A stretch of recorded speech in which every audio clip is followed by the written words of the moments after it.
All right, here's another project I'm working on currently. There's an old door here in this old barn. We're gonna replace this with a standard exterior door. Right now, this just has a sliding latch. Opens to inside the barn.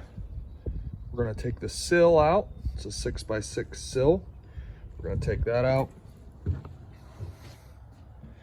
And the opening is about 40 inches wide.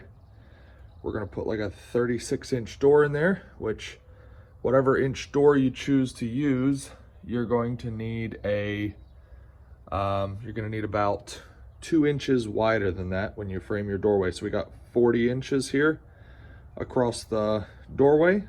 So a 36-inch door is going to take a 38-inch opening, which means if we put a 2x4 running from the floor up to the top here, we're going to have pretty much exactly 38 inches wide, which is what we need to put our door in. So let's get to work.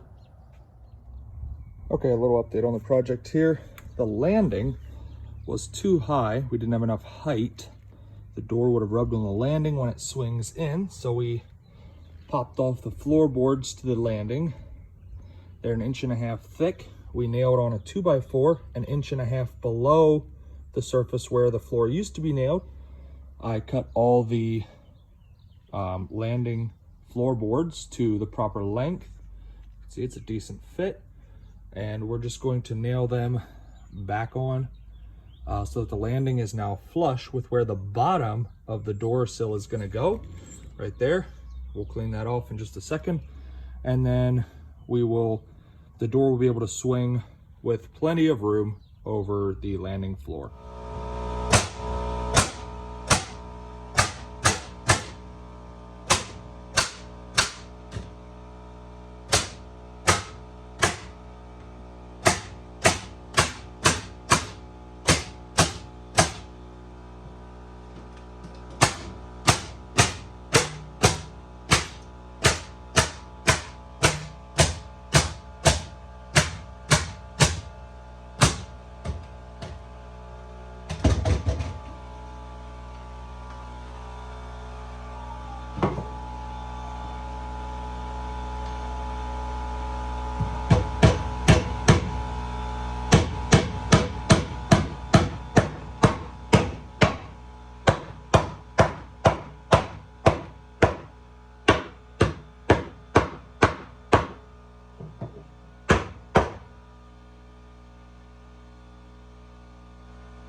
All right, we got the floorboards in.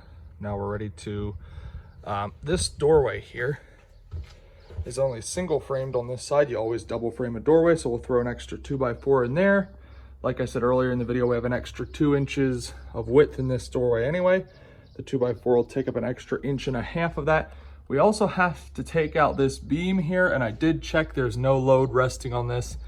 Can't really see, it's too dark, but that just goes straight up to the upstairs. There's nothing resting on that. There is a beam here that holds the upstairs of this little barn. That runs and ties directly into that 6x6, runs along there, ties into the 6x6.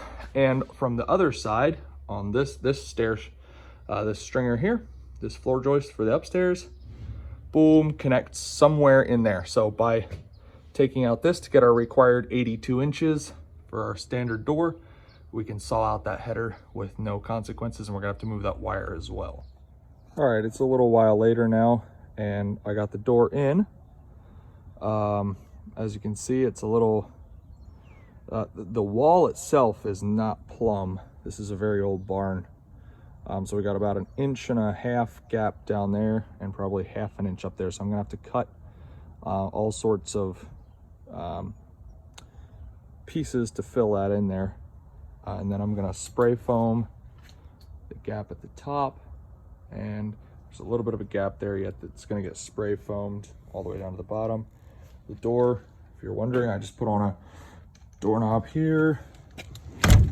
It works perfectly. You push on the door, it's the test when you're hanging a door, open it halfway, take your hand off, and if it doesn't swing open or shut, you know you got it plumb, so we're good. All right, so one final look here at the door.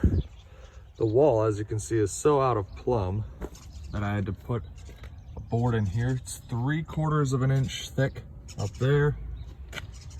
Till the bottom, it's 2.5 inches thick.